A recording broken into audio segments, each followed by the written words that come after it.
வாத்து ரேப் பண்ணும், நாய் ரேப் பண்ணும், குரங்கு ரேப் பண்ணும், சிம்பான்சி ரேப் பண்ணும், ஒரங்குட்டான் ரேப் பண்ணும், மிருகங்கள் எல்லாமே ரேப் பண்ணும், மனுஷனும் ரேப் பண்ணுறான்.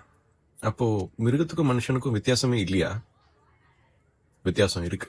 மிருகங்களுக்கு மூளையில் ப்ரீஃப்ரண்டல் கோர்டெக்ஸ் அப்படின்ற ஒரு விஷயம் இல்லை, ஆனால் அது மனுஷங்களுக்கு இருக்கு.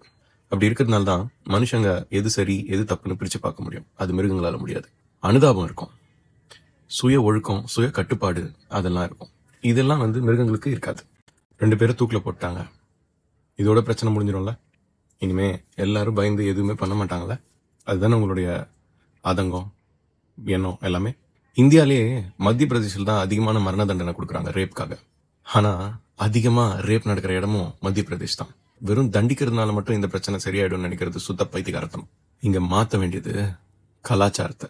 இதை சொன்ன உடனே நிறைய பேருக்கு குண்டியில் கோபம் வந்துடும். ஆனால் இதுதான் உண்மை.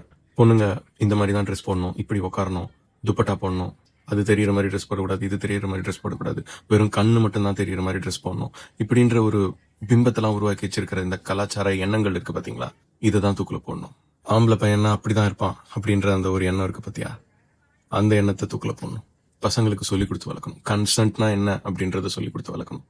செக்ஸ் எஜுகேஷனை கட்டாய கல்வி ஆக்கணும். இதெல்லாம் பண்ணாமல் இங்கே எதுவுமே மாறாது.